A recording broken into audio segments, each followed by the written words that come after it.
A fine night for appealing. Amidst the violent wind and rain, the two hikers struggled to set up their flimsy tent along the mountain pass.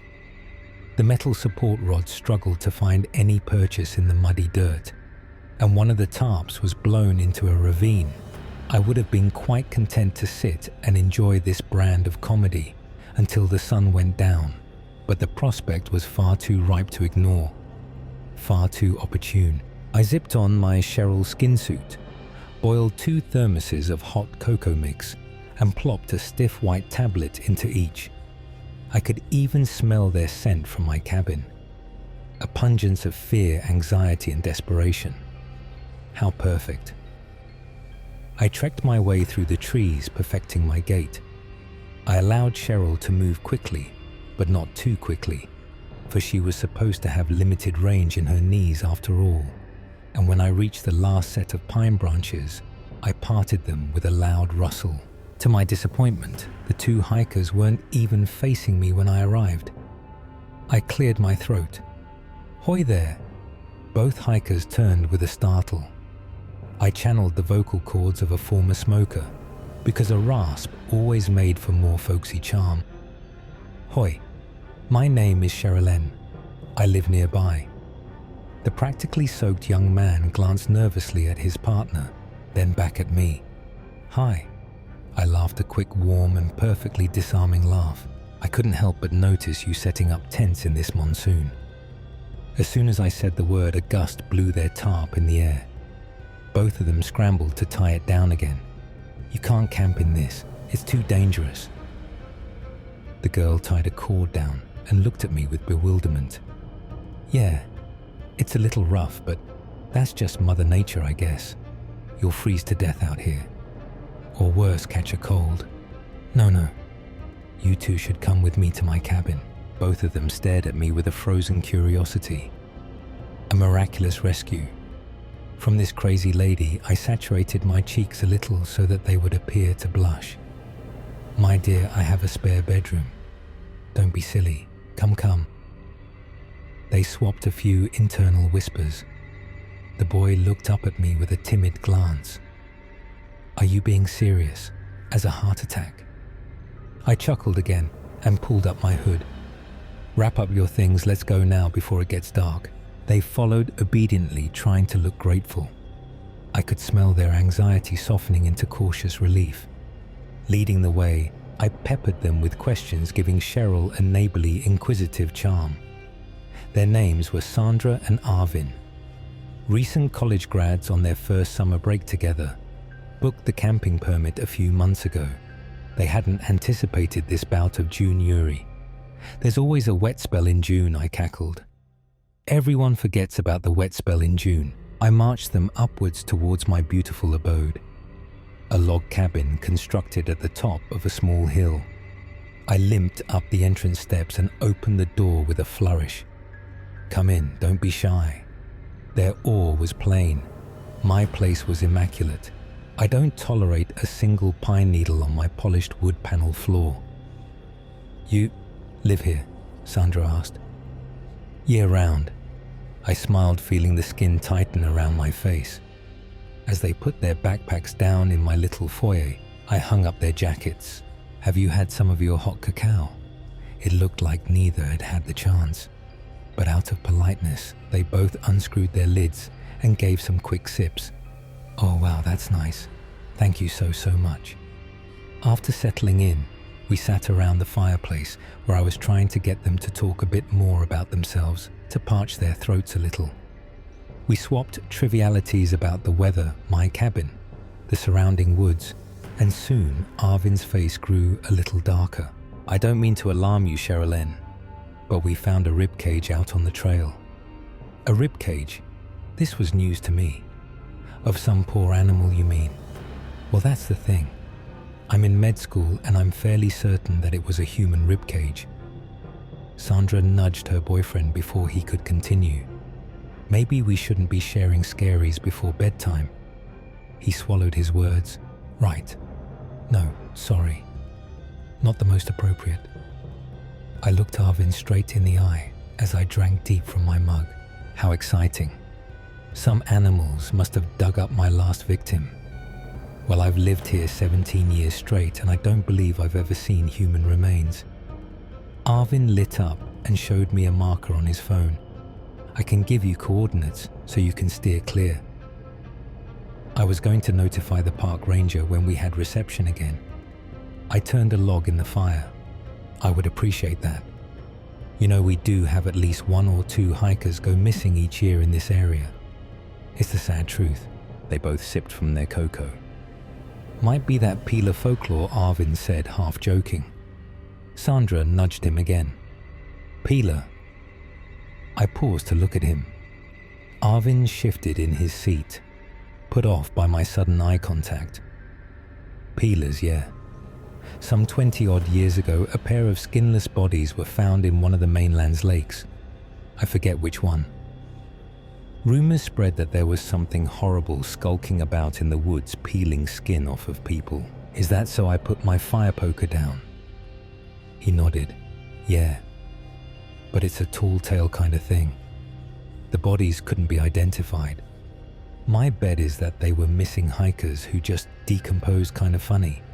Imagine that I'd become folklore. Tell me more about these peelers. Both of them seemed a little unnerved by my interest, but I think they could forgive a lonely crone for acting eccentric. Well, there's not much else to say, really. Arvin shrugged. People think there's a bogeyman who steals skins, basically. And there's a little gift shop, Sandra said. A gift shop. Arvin smirked. I mean, I'd call it more of a glorified truck stop. There's a store that sells Pila-themed bumper stickers and figurines. Really? Sandra rummaged in a backpack.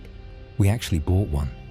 She held up a Nalgene with a sticker, a grey lizard with yellow eyes, wearing a human skin onesie, the face peeled back like a hoodie. The Pila is a reptile, I asked. Well, no one knows for sure, but because lizards shed their skin and whatnot, it's kind of the imagery that stuck, I guess. A flare of disgust welled up. I hadn't expected to feel insulted. That's a rather stupid assumption. Have you seen any lizards in the forest around here? That doesn't make any sense.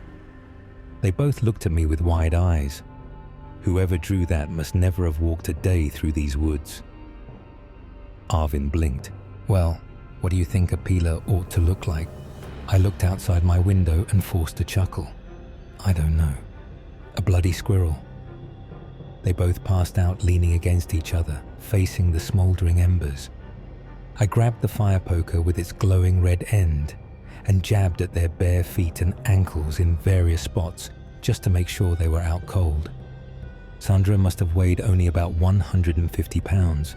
She was easy to lift down to the basement, where I hooked her back ribs onto my skinning rack. Both her lungs deflated with a satisfying hiss. I unsheathed my talons and ran them across my palm. A fresh peeling always made me feel so wonderfully alive.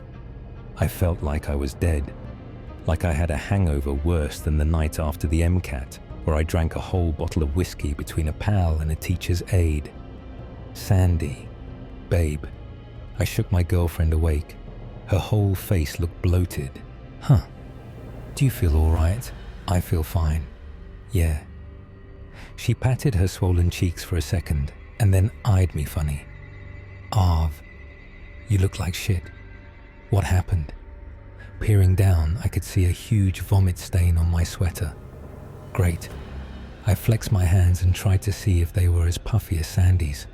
Fuck, I said. Were we roofied? It took a lot of willpower just to sit up on the bed.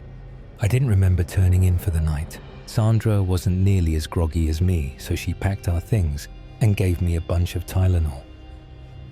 For about an hour, we sat on pins and needles listening for any hint of Cheryl in the other room. Was she going to lunge in with a knife and start making demands? Was this an attempted kidnapping? But apart from the old house creak, the cabin was completely silent. I don't see her anywhere. Sandra opened our bedroom door and peeked into the main room. Should we just make a run for it? There were multiple instances where I almost tripped down the slope. The hill felt far steeper going down than up, Fiery pain kept shooting across blisters on my leg too. It got me thinking that maybe I had been stung by something venomous in my sleep. Maybe that's why I felt so hungover.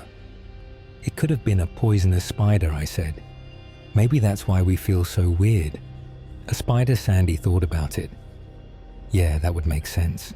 It was a little bizarre how nonchalant she was, though it was probably from the shock. The swelling was making her voice sound different too, and it stilted her movements.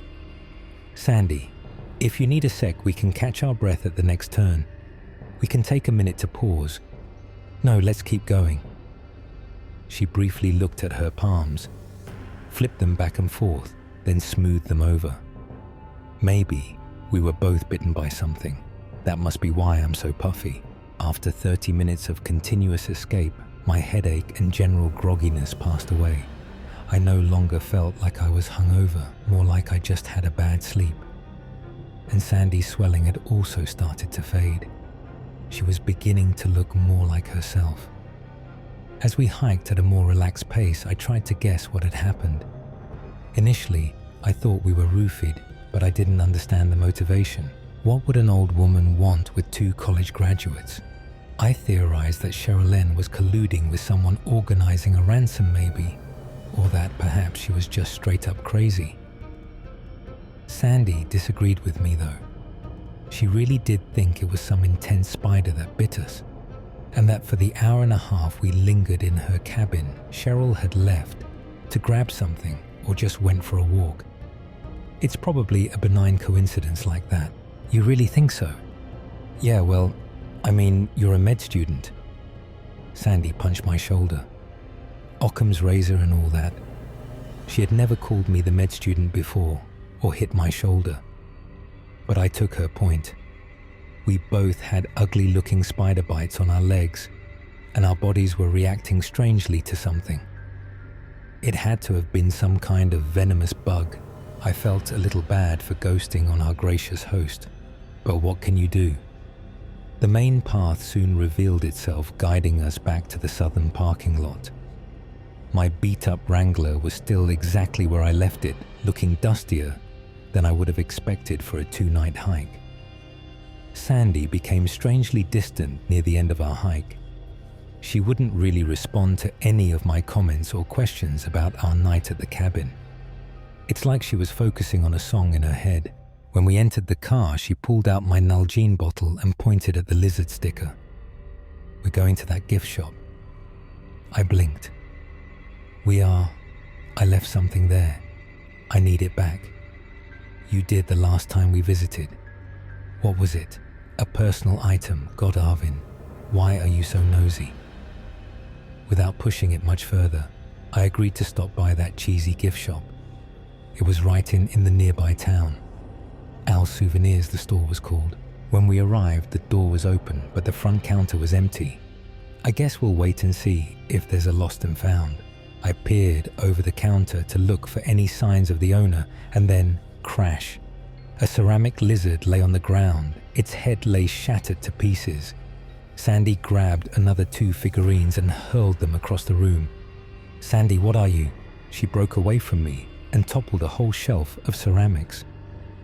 A crazed look seized her eyes. Her pupils looked narrower. Sandy, I tried to grab her by the wrists, but she leapt with a spin, knocking down a rack of sunglasses. A squat, bearded man ran in holding his hat. The hell's going on? I stood completely baffled, watching Sandy do a loop around the store, knocking over more merchandise before running out the exit. You think this is funny? The bearded owner yanked me by my arm, pinned me down. You think this is a joke? I stayed and explained to Al that my girlfriend was having a manic episode or something because we were both recently poisoned. He probably thought we were high, which is fair to assume. I was super apologetic and even let him charge me for the merchandise, which maxed out my visa. But that was a problem for a later time. The real concern was that Sandy had just run off. She was nowhere by the gift shop or the car. I couldn't see the orange of her jacket peeking between any of the trees around me. She was just gone. Apologizing further, I asked Al if he could help me call the local police, and he did. When the cops arrived, they were far more serious than expected. Like Cheryl had said, there were a lot of missing people cases in this town. They clearly had not solved very many. I was taken in for an interrogation. As the last person who saw her, I was considered a prime suspect. I shouldn't have told them about the night before, but I felt like I had to. I told the police everything that had happened around Cheryl, her cabin, the spider bites, the human rib cage. Everything. They commissioned a helicopter to fly to the coordinates I had for the rib cage, but they didn't find any remains, and they didn't find any cabin. They thought my story was a lie. I was forced to stay a horrific night in jail, where I second-guessed all the events of the last few hours. I was certain that meeting Cheryl and visiting her cabin had all actually happened, but at the same time no longer quite certain at all. My dad came up the following morning to accompany me out, but the sheriff had jacked up the cost of my bail to something astronomical. So my dad went back to the city to get a hold of a lawyer. All I could do was pray from a jail cell, hoping that Sandy showed up somewhere alive. On my second night behind bars, when I felt like I was at my lowest point in all this, she visited me. She had come up to my cell by herself, still wearing the same flannel I saw her wear 3 nights ago. She was smiling, unperturbed by my presence behind bars, as if she was expecting me here all along. I could barely believe my eyes. Cheryl. She grabbed hold of the bars and brought up her face. "Hoy there. I appreciate you visiting my cabin, young man." I could see soot and grime along her clothes, as if she had just scurried inside through a vent. How did she get in here anyway? I've come to talk some sense into that gift store owner and set the record straight. I have you to thank for that. Across her hands were a whole bunch of stitches I do not think were there when I stayed at her cabin. Did her hands always look so mangled? "Cheryl, have you spoken to the police? You could really help me right now." She pulled away from my cell and massaged her hands. I was wrong about there not being any lizards here in the Northwest. There's actually at least 2 very small species that come out during the summer, and they molt out of their old skin. So I see the comparison. It makes sense. I came up to the bars to make sure I was hearing right. What makes sense? But the folklore is still not very accurate. Not at all. I don't think I would quite describe the form as a lizard, much less a molting one. But I'll let you be the judge. You'll be the first to tell them all. Tell them all. What? She extended both her arms toward me, and I heard a tearing sound. I watched as long black talons emerged from Cheryl palms, scrunching the skin up on her hands like a set of ill-fitting gloves. Using those claws, she then jabbed into her own neck and slit her throat in front of me. I fell into the corner of my cell. I watched as Cheryl continued to slice away her throat until she could pull her own head off like a mask and cleave apart her chest like an old jacket. What emerged was a black coiled glistening thing. Hair and cilia everywhere, like a spider folded up into the shape of a person. The spider unfolded and stood on 4 massive legs. The face, if you could call it a face, stared at me with what had to be a dozen set of eyes above a large set of clenching mandibles. The mandibles vibrated. Between them, I heard Sandy's voice. "Does this look like a lizard to you?"